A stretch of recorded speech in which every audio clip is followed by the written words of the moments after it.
Semangat untuk belajar sesuatu yang baru pagi hari ini? Amin, Bapak Ibu.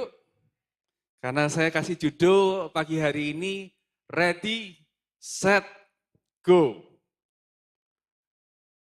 Nah, Bapak Ibu, ada satu hal yang menurut saya sangat berbahaya di dalam kehidupan dan kita perlu perhatikan, walaupun saya tahu bahwa hari-hari ini bukanlah hari yang mudah Bapak Ibu. Kita sudah tahu bahwa BBM non-subsidi sudah naik barusan, harga-harga sebelumnya juga sudah naik, plastik saya dengar hampir 100%, harga-harga yang lain juga naik dengan sangat signifikan. Dan kita tahu bahwa kesulitan demi kesulitan, ketidakpastian di tahun 2026 ini merupakan sesuatu yang kita bisa harapkan. Hampir bisa begitu. Ya betul ya Bapak Ibu ya. Rasanya kalau bicara kesulitan dan masalah itu sesuatu yang biasa. Tapi saya ingin pagi hari ini kita untuk berfokus kepada satu keadaan hidup yang menurut saya lebih rawan daripada sekedar kita punya masalah Bapak Ibu. Kalau kita punya masalah, punya tantangan itu memang sudah sulit Bapak Ibu. Tapi pagi hari ini izinkan saya untuk kita bersama-sama merenungkan ada sebuah kehidupan sebetulnya yang Alkitab ajarkan dan coba tunjukkan kepada kita bahwa ini adalah sebuah kehidupan yang jauh lebih berbahaya dibandingkan dengan kehidupan yang penuh dengan masalah dan tantangan. Kehidupan apa itu? Kehidupan yang saya sebut dengan kehidupan tanpa pengharapan. Sama-sama bilang yuk, tanpa pengharapan. Mari kita coba renungkan sejenak. Bagaimana bisa tanpa pengharapan itu bisa lebih berbahaya daripada kehidupan kita yang saat ini mungkin banyak tantangan dan masalah. Ada banyak pernikahan, hubungan di dalam keluarga yang banyak masalah komunikasi antara suami dan istri, orang tua dan anak. Itu sudah masalah yang cukup kompleks Bapak Ibu. Tapi saya perhatikan yang lebih berbahaya daripada itu adalah kehidupan pernikahan atau kehidupan keluarga yang kehilangan satu kata yaitu namanya pengharapan. Pengharapan itu bilang bahwa saya punya keyakinan bahwa keluarga kita akan mencapai keadaan yang kita harapkan, suatu visi atau satu goal. Atau tanpa sadar, kalau kita sudah kehilangan pengharapan, kita hanya sekedar mengalir aja Bapak Ibu. Ya sudahlah memang suami saya kayak gitu, ya memang orangnya kayak begitu, anak saya memang orangnya kayak begitu. Jadi sebetulnya sudah dalam keadaan menyerah, tetapi kita masih bernafas setiap hari Bapak Ibu. Sebetulnya sudah nyerah, cuman gereja bilang enggak boleh cerai, gereja bilang enggak boleh pisah, saudara. Jadi bertahan, tapi sudah enggak ada pengharapan sebetulnya. Nah menurut saya itu adalah kehidupan yang lebih berbahaya dan mengerikan daripada hidup yang penuh dengan liku-liku masalah Bapak Ibu. Pada saat kita kehilangan harapan, itu sudah kehilangan suatu hal yang sangat besar Bapak Ibu. Kapan terakhir kita pernah excited, pernah semangat sekali untuk melakukan sesuatu untuk keluarga kita, atau untuk komsel kita, atau untuk gereja kita. Kita begitu semangat. Ayo Bapak Ibu, bawa jiwa. Kapan terakhir kali kita begitu excited untuk kita melakukan sesuatu bersama-sama? Itu yang menunjukkan apakah kita ini masih punya harapan atau tidak, Bapak Ibu. Kemarin hari Sabtu biasanya adalah hari yang relaxing ya Bapak Ibu ya. Anak-anak biasa kalau hari Sabtu tuh bangunnya siang Bapak Ibu. Karena sudah Senin sampai Jumat mereka harus bangun pagi untuk sekolah. Tapi tiba-tiba Joel itu kira-kira jam 6 pagi itu sudah bangun. Sudah bangun, saya kaget. Loh, kamu ngapain? Pagi-pagi hari Sabtu jam 6. Ada acara apa? Acara berikutnya tuh masih jam 10, Bapak Ibu. Ternyata dia ingin sekali untuk menyaksikan sebuah live NBA game. Dan kebetulan tim yang akan bermain pagi itu adalah tim yang dia sukai, Bapak Ibu. Jadi dia siap-siap karena perbedaan waktu, permainannya itu dimulai jam 6.30, Bapak Ibu. Tahu nggak Bapak Ibu? Ini nonton di TV, Bapak Ibu. Bangunnya jam berapa? Jam 6. Apakah saya membangunkan? Enggak. Apakah dia pasang alarm? Mungkin dia sudah persiapan. Nah, itu loh Bapak Ibu. Sebuah namanya pengharapan, karena dia mengharapkan timnya untuk menang, Bapak Ibu. Dia ingin menyaksikan, ingin menikmati timnya menang. Dengan inisiatif sendiri yang dia tidak pernah lakukan, dia bangun jam 6 pagi. Ya, beri tepuk tangan buat Joel, saudara ya. Luar biasa. Kelihatan banget excited, Bapak Ibu ya. Excited banget. Nah, terakhir kali kita excited seperti itu kapan, Bapak Ibu? Ini untuk pertanyaan untuk kita renungkan sendiri. Kalau kita baca di dalam teks kita yang kita pelajari di dalam bulan ini, kita berbicara banyak tentang komitmen. Kita melihat kisah para rasul di dalam kisah para rasul 1 ayat 1 sampai 5.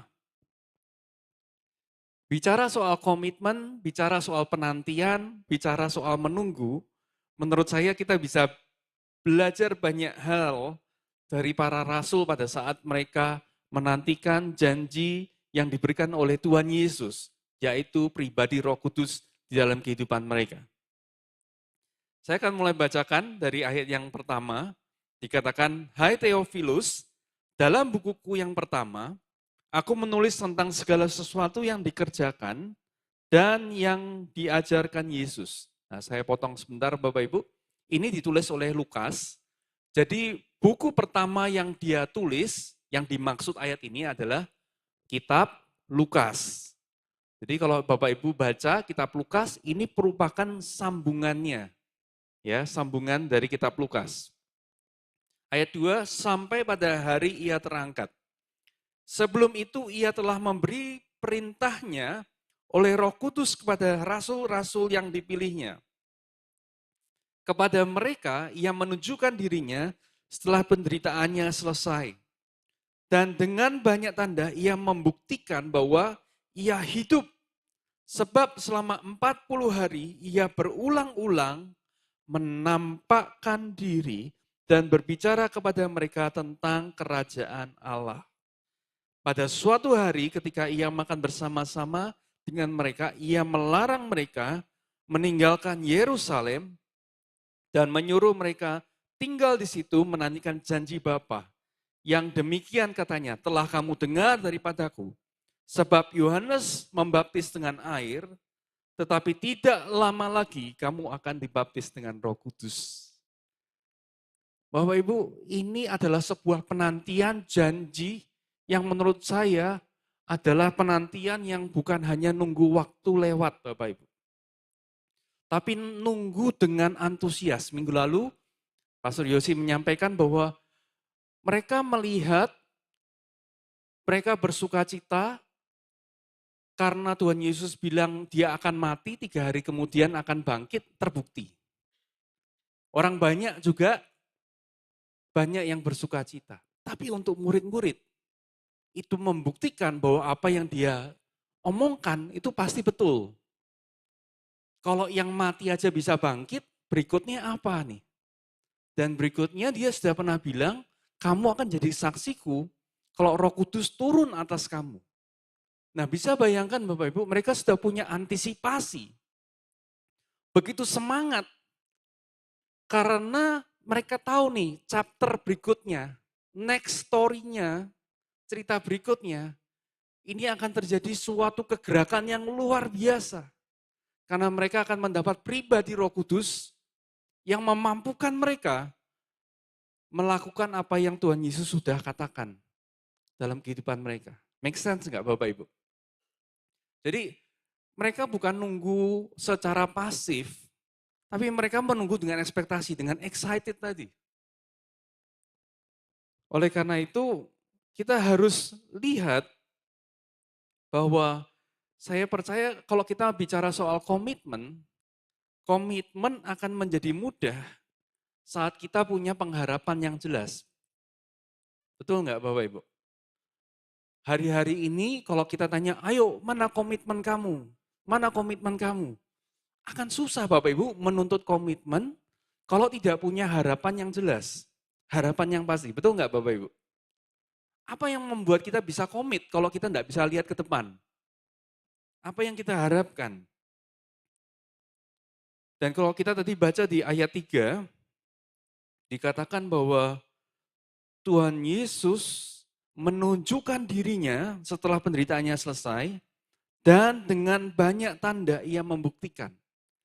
Jadi selama 40 hari dia bersama dengan murid-muridnya, dia bukan hanya nunggu, tapi dia sibuk mempresentasikan bahwa ini loh benar-benar aku gitu.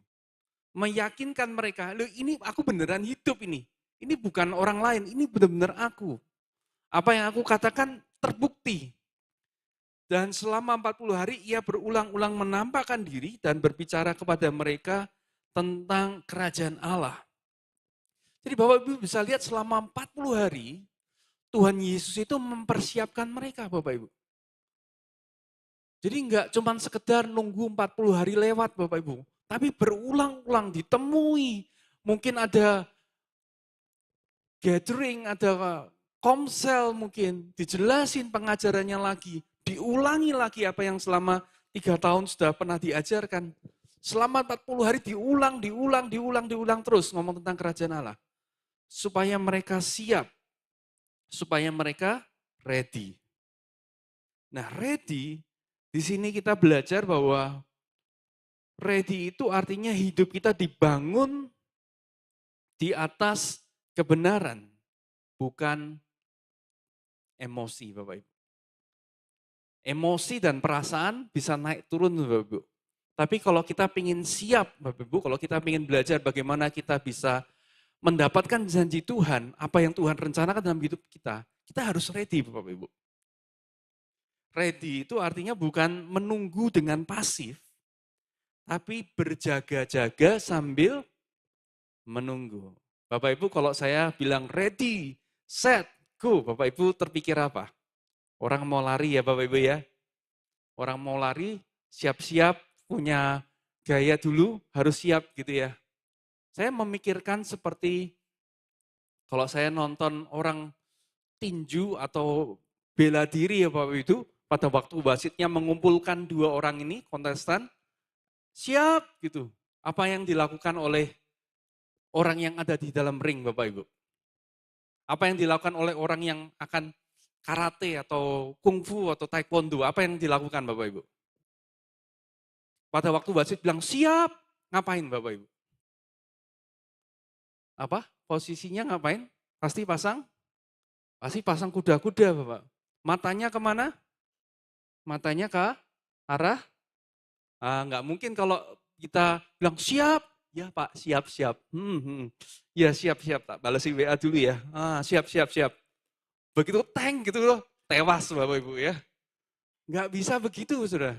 Siap itu memerlukan berjaga-jaga, mengantisipasi Bapak Ibu. Saya percaya kalau kita sedang bersiap untuk sesuatu yang besar, kita akan excited, pasti. Kita akan semangat Bapak Ibu. Saya percaya kalau misalkan dari pengalaman saya pernah ikut lomba ya Bapak Ibu. Lomba badminton misalnya, kejuaraan turnamen. Saya nggak mungkin datang ke turnamennya 15 menit atau 15 atau 10 menit sebelum pertandingan mulai, saudara. Saya akan datang paling tidak 1 jam sebelumnya. Memastikan saya nggak salah tempat. Memastikan sudah siap, raketnya sudah siap, senarnya sudah siap. Sudah pemanasan dulu. Bahkan saya dengar kalau atlet profesional mau bertanding basket aja, mereka datang ke arena itu sekitar 2 jam, bisa 3 jam sebelumnya, saudara. Latihan dulu, sudah pemanasan dulu, sudah keringetan dulu, saudara. Sudah siap, secara mental sudah siap. Itu namanya siap, Bapak Ibu. Ya, kalau kita ada katakanlah JKI Mawar Sharon mini maraton gitu ya, saudara ya. Maraton, pasti saya percaya Ibu Dea enggak bakal datangnya, oh ya 5 menit sebelumnya gitu, 10 menit sebelumnya gitu. Enggak mungkin Bapak Ibu. Pasti sudah datang paling enggak 15 menit, 20 menit, sudah siap, stretching dulu, betul ya? Stretchingnya pasti lebih lama, saudara. Betul ya, karena ini mengantisipasi namanya sebuah kesiapan. Nah, itulah yang dilakukan oleh murid-murid Tuhan juga. Menunggu janji Roh Kudus, menunggu sesuatu yang besar. Mereka bersiap-siap, Bapak Ibu. Nah, pernah enggak murid-murid itu kedapatan kecolongan tidak siap-siap, Bapak Ibu? Saya nemukan ternyata ada, Bapak Ibu. Saya baca di dalam Alkitab kejadian sebelumnya, Matius 26 ayat 40 sampai 45, izinkan saya membacakan untuk Bapak Ibu, apa yang terjadi pada saat hidup kita tidak siap. Pada saat murid-murid tidak siap untuk menghadapi apa yang akan terjadi. Saya bacakan ayat 40 dikatakan, setelah itu ia kembali kepada murid-muridnya itu dan mendapati mereka sedang tidur. Dan ia berkata kepada Petrus, tidakkah kamu sanggup berjaga-jaga 1 jam dengan aku? Berjaga-jagalah dan berdoalah, supaya kamu jangan jatuh ke dalam pencobaan. Roh memang penurut, tapi daging lemah. Lalu ia pergi untuk kedua kalinya dan berdoa, katanya, ya Bapakku, jikalau cawan ini tidak mungkin lalu, kecuali apabila aku meminumnya, jadilah kehendakmu. Dan ketika ia kembali pula, ia mendapati mereka sedang tidur. Ada yang tidur di sini Bapak Ibu? Tidur berarti nggak siap Bapak Ibu. Sebab mata mereka sudah berat. Ia membiarkan mereka di situ lalu pergi dan berdoa untuk 3 kalinya dan mengucapkan doa yang itu juga. Sesudah itu ia datang pada murid-muridnya dan berkata pada mereka, tidurlah sekarang dan istirahatlah. Lihat saatnya sudah tiba bahwa anak manusia diserahkan ke tangan orang-orang berdosa. Kalau kita baca teks yang kita barusan baca, berapa kali Tuhan Yesus berdoa? 3 kali. Dan berapa kali murid-muridnya tidur? Didapati tidur? 3 kali. Nah menariknya 3 kali ya Bapak Ibu ya. Kita lanjut ya, apa yang terjadi? Berikutnya, ayat 74. Maka mulailah Petrus mengutuk dan bersumpah, aku tidak kenal orang itu. Dan pada saat itu berkokoklah ayam. Maka teringatlah Petrus akan apa yang dikatakan Yesus kepadanya. Sebelum ayam berkokok, engkau telah menyangkal aku berapa kali? 3 kali. Lalu ia pergi keluar dan menangis dengan sedihnya Bapak Ibu. Petrus adalah salah satu dari murid yang tertidur, saudara. 3 kali balik, 3 kali tidur, Bapak Ibu. Jadi saya dapati waktu baca ini, doa ini enggak main-main Bapak Ibu. Saya hanya membayangkan apa yang mestinya terjadi kalau murid-murid itu berjaga-jaga dalam doa. Pernah enggak Bapak Ibu? Saya percaya teks Alkitab itu sengaja dicatat supaya kita merenungkan Bapak Ibu. Puji Tuhan, Petrus punya kesempatan untuk bertobat. Di Yohanes kita baca bagaimana Tuhan Yesus bertanya kepada Petrus, apakah engkau mengasihi aku berapa kali? 3 kali. Berapa kali tidur? 3 kali. Berapa kali menyangkali? 3 kali. Berapa kali ditanyai ulang? 3 kali. Ceritanya sangat berbeda pada waktu kita membaca Kisah Para Rasul 1, pada waktu Tuhan Yesus bilang, kali ini kamu siap-siap. Mungkin mereka ingat ya, dulu aku pernah ketiduran. Gara-gara ketiduran, akibatnya ini. Begitu pasukan datang langsung kabur semua, saudara. Langsung ketakutan. Naluri jasmaninya lebih take over, saudara. Nah, saya mendapati bahwa doa itu sangat amat penting buat kita menjadi siap untuk apa yang Tuhan ingin kerjakan dalam kehidupan kita. Sekali lagi, ready bukan menunggu dengan pasif, tetapi berjaga-jaga sambil menunggu. Jadi komitmen akan membedakan Bapak Ibu, cara kita menunggu. Komitmen, yang namanya komitmen akan membedakan cara kita menunggu. Kalau kita berkomitmen, kita akan menunggu dengan sebuah pengharapan. Kalau kita tidak punya komitmen, kita akan menunggu karena enggak tahu mau ngapain. Pernah enggak Bapak Ibu melihat orang yang enggak ngapa-ngapain, saudara? Sama-sama nunggu Bapak Ibu, tapi nunggunya bisa berbeda banget. Yang satu nunggu karena enggak tahu harus ngapain. Habis Tuhan Yesus naik ke surga harus ngapain? Ya enggak tahu. Harus ngapain ya? Versus mereka menunggu karena mereka sudah tahu dan ngerti apa yang diharapkan. Beda banget ya Bapak Ibu ya.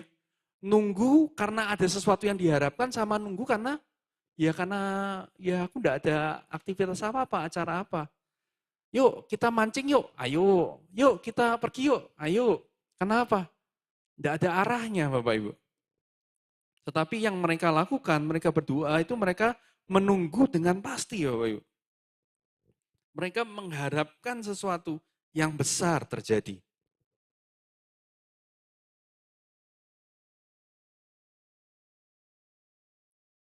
Kita lanjut ya Bapak Ibu, Kisah Para Rasul 1 ayat 6-8 berikutnya. Apa yang dilakukan yang kemudian terjadi di situ? Maka bertanyalah mereka yang berkumpul di situ, Tuhan, maukah engkau pada masa ini memulihkan kerajaan bagi Israel? Jawabnya, engkau tidak perlu mengetahui masa dan waktu yang ditetapkan Bapa sendiri menurut kuasanya.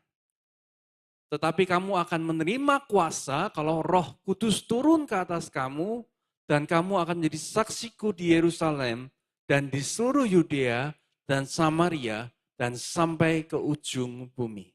Saya bersyukur di dalam waktu rentang 40 hari itu mereka dipersiapkan oleh Tuhan, hati mereka di-set, hati mereka di-adjust, hati mereka dibetulin, dikalibrasi Bapak Ibu.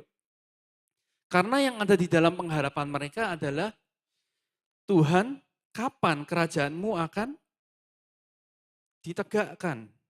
Kapan secara fisik akan ada kerajaan di Israel, di mana kita menjadi bangsa yang bebas seperti dinubuatkan, Bapak Ibu.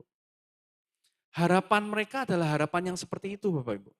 Dan Tuhan Yesus punya waktu 40 hari untuk mengkalibrasi. Bukan itu maksudnya. Bukan itu yang dijanjikan. Yang dijanjikan adalah pribadi Roh Kudus. Satu pemulihan mulai dari dalam, bukan bicara soal perubahan politik. Itulah yang dikerjakan oleh Tuhan Yesus. Itulah tahap yang kedua yang kita lihat di dalam namanya set, saudara. Jadi ready, pertama ready, yang kedua apa? Set. Set bicara mengenai hati kita tunduk kepada kehendak Tuhan, bukan ambisi pribadi. Nah, saya belajar dari kisah para rasul ini, hal yang besar terjadi karena pertama mereka siap, kali ini mereka siap dulu, dan kemudian mereka siap untuk tunduk kepada kehendak Tuhan. Jujur, ambisi mereka adalah Tuhan Yesus jadi raja dan mereka jadi orang-orang inside circle-nya, orang-orang dalamnya Bapak Ibu. Menjadi kerajaan yang baru buat Israel. Tapi ternyata bukan itu. Nah itu perlu hati yang mau rela loh Bapak Ibu. Seringkali kalau kita berdoa kepada Tuhan, yang Tuhan ingin kerjakan, kenapa kita harus berdoa, menyiapkan? Karena seringkali apa yang kita minta, itu enggak sesuai dengan apa yang Tuhan rencanakan dalam kehidupan kita. Perlu penyerahan untuk kita bilang, oke, ternyata bukan itu ya. ternyata yang ini. Nah itu kita tidak mungkin bisa kerjakan kalau kita tidak mau mengkalibrasi, kalau kita tidak mau tunduk kepada kehendak Tuhan. Jadi Tuhan Yesus meminta murid-murid itu menunggu dengan kriteria yang jelas. Kriterianya adalah karakternya diubahkan, mereka bertekun dalam doa, mereka mengingat kembali firman, dan mereka ada di dalam sebuah komunitas, Bapak Ibu. Nah, menariknya adalah komunitas. Menunggu, saya belajar adalah selalu melibatkan komunitas.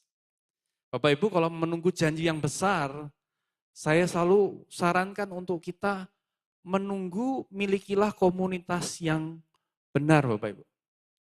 Sekali lagi, ekspektasi kita bisa salah loh Bapak Ibu ya. Oh Tuhan akan memberkati kamu, Tuhan akan itu. Terus kita berpikir, oh ada orang yang salah transfer. Nanti salah transfer masuk gitu. Ekspektasi orang kan macam-macam ya Bapak Ibu ya.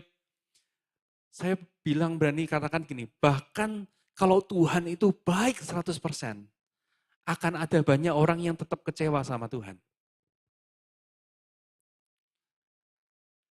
Walaupun Tuhan itu baik 100%, pasti ada orang-orang yang akan kecewa dengan Tuhan. Karena apa? Faktor ekspektasinya beda Bapak Ibu. Ya itu sama Tuhan, apalagi sama orang saudara ya. Enggak ada saudara, wah kalau kamu baik gitu, pasti orang tidak kecewa. Wong 100% benar aja tetap kecewa. Karena apa? Itu ekspektasi. Itu masalah ekspektasi yang harus ditundukkan kepada kehendak Tuhan. Amin Bapak Ibu. Jadi apa sih yang kita bisa pelajari lagi dari tahap kedua ini? Apa yang harus kita perhatikan? Apa yang Tuhan sudah jelaskan, kita bisa lakukan. Apa yang Tuhan belum lepaskan, tunggu. Pada saat kita menanti sesuatu dalam kehidupan kita, nunggunya bukan nunggu pasif, tapi kita bisa belajar. Apa yang Tuhan sudah ngomong, kita harus lakukan.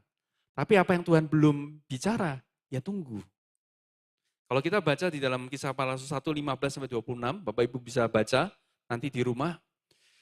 Sebelum Roh Kudus dicurahkan, ada satu peristiwa yang dicatat, adalah mereka memilih murid yang ke-12 karena Yudas. Ini Roh Kudus belum turun, Bapak Ibu. Mereka memilih Matias akhirnya dengan undian dan akhirnya menggantikan Yudas Iskariot, Bapak Ibu. Mereka di sana enggak nunggu pasif, Saudara. Tapi mereka sudah tahu sebelumnya bahwa Tuhan menghendaki mereka diutus sebagai 12, Saudara. Dan mereka mereka tahu Tuhan sudah pernah bilang, mereka lakukan. Tapi untuk pergi kemana, habis itu melakukan apa, mereka tetap bersedia untuk menunggu. Nah, bagaimana satu tips yang kita bisa lihat, apa yang kita harus cermati, kapan kita harus menunggu dan kapan kita harus bertindak, Bapak Ibu. Tanda harus menunggu adalah begini, kalau kita gelisah, kalau tidak segera ambil keputusan, atau takut kehilangan momen. Nah, Bapak Ibu, itu seringkali dalam kehidupan kita, belajarlah untuk mengerti bahwa itu adalah sinyal untuk kita menunggu. Tuhan tidak pernah kerjakan sesuatu membuat kita terburu-buru. Kalau kamu tidak nyumbang saat ini, kamu akan kehilangan berkat Tuhan gitu ya. Wah, kalau tidak lakukan hari ini, ketinggalan gitu. Kalau kamu tidak lakukan kerjakan ini gitu. Saya percaya urgensi ada, tetapi kalau kita melakukan segala sesuatu, Bapak Ibu bisa cek dalam kehidupan, tergesa-gesa, tidak ada damai sejahtera. Bapak Ibu, kita bisa belajar dari Kisah Para Rasul, bahwa itu adalah keputusan yang salah Bapak Ibu. Kapan kita boleh bertindak? Kita belajar dari Kisah Para Rasul bahwa kita bisa bertindak pada waktu ada damai, walaupun tetap ada resiko. Setelah mereka dipenuhi oleh Roh Kudus, mereka tetap melakukan sesuatu. Petrus berkhotbah, resiko enggak? Resiko besar. Tetapi bedanya tidak terburu-buru dan mereka penuh dengan damai. Nah Bapak Ibu saya berdoa ini juga jadi pegangan buat kita juga. Kalau kita mau melakukan sesuatu menanti janji Tuhan, belajar saudara. Bisa membedakan kapan kita nunggu, kapan kita harus bertindak Bapak Ibu. Karena saya percaya bahwa Roh Kudus itu memberi damai bukan tekanan. Tuhan memberikan perintah, tapi pada waktu kita melakukan itu, dia memberikan penyertaannya. Buktinya adalah damai dalam kehidupan kita Bapak Ibu. Ya, jadi kalau Tuhan sudah suruh sesuatu, lakukan. Tapi bukan karena kita takut ketinggalan sesuatu. Jadi pagi hari ini kita belajar pentingnya namanya persiapan dan pengharapan Bapak Ibu. Saya minta tim Praise and Worship bisa maju ke depan. Ada tanda ya Bapak Ibu, selama sepanjang tahun ini kita bicara tentang sehat, kita menjadi sehat. Menurut saya salah satu tanda hidup kita sehat adalah ini Bapak Ibu. Kita bisa menunggu dengan penuh pengharapan, tanpa kehilangan sukacita. Kita bisa menunggu dengan penuh pengharapan, tanpa kehilangan sukacita Bapak Ibu.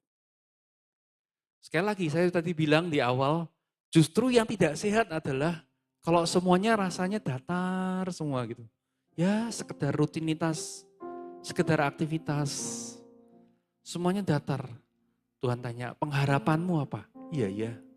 Pagi hari ini saya mau ajak kita untuk merenungkan. Masihkah kita punya pengharapan untuk Tuhan melakukan sesuatu dalam kehidupan kita? Ada instruksi yang jelas gak? Atau kita merasa, ya cuman dari satu event ke satu event, saudara. Ya ini untuk kita renungkan secara pribadi ya Bapak Ibu ya. Tanda sehat adalah kita bisa menunggu dengan penuh pengharapan.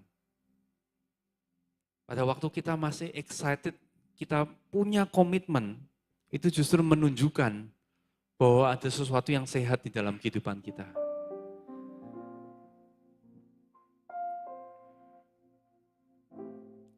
Saya belajar bahwa bicara tentang menunggu, yang sulit ternyata bukan tahu kehendak Tuhan. Yang sulit adalah menerima timingnya Tuhan. Betul enggak Bapak Ibu? Kalau Tuhan sudah janjikan sesuatu dalam kehidupan kita, yang sulit itu bukan tahu kehendak Tuhan.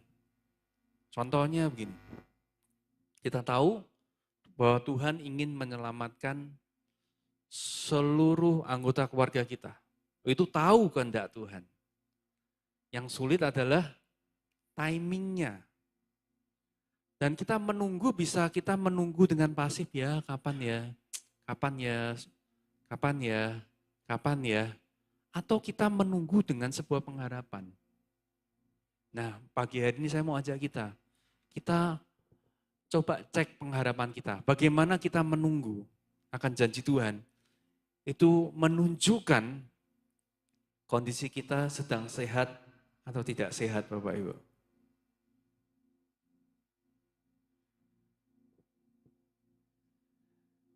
Kalau kita baca dalam Kisah Para Rasul 2 ayat 1-4, ini ayat-ayat terakhir kita, saya akan bacakan. Inilah yang terjadi ketika tiba hari Pentakosta, semua orang percaya berkumpul di satu tempat. Tiba-tiba turunlah dari langit suatu bunyi seperti tiupan angin keras yang memenuhi seluruh rumah di mana mereka duduk. Dan tampaklah pada mereka lidah-lidah seperti nyala api yang bertebaran dan hinggap pada mereka masing-masing. Maka penuhlah mereka dengan Roh Kudus, lalu mereka mulai berkata-kata dengan bahasa-bahasa lain, seperti yang diberikan oleh Roh itu kepada mereka untuk mengatakannya. Ini go-nya, saudara. Ini bagian terakhirnya, saudara. Go, saudara. Jadi go yang sejati adalah ketika Tuhan yang bekerja melalui kita. Go-nya baru terjadi di Kisah Para Rasul 2, saudara. Kisah Para Rasul satunya adalah ready sama set-nya, saudara. Siap-siap hatinya ditundukkan pada kehendak Tuhan.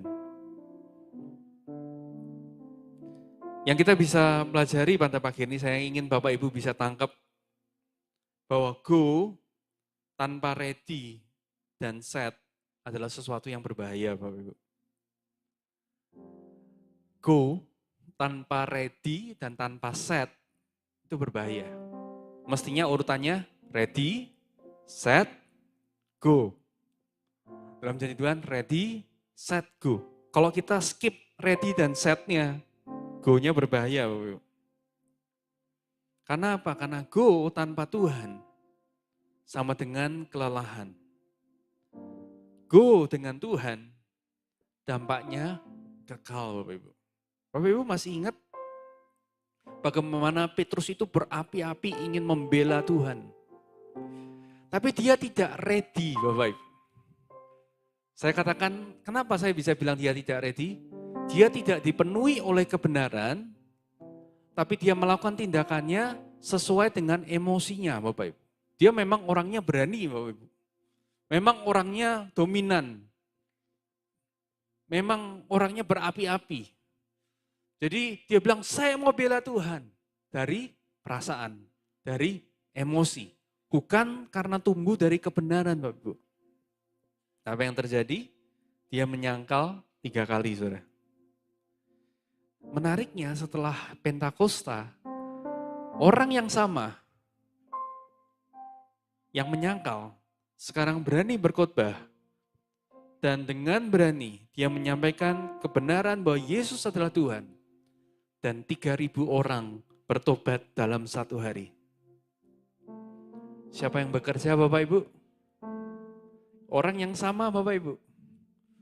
Orang yang sama, tapi begitu dia melewati ready, set, go.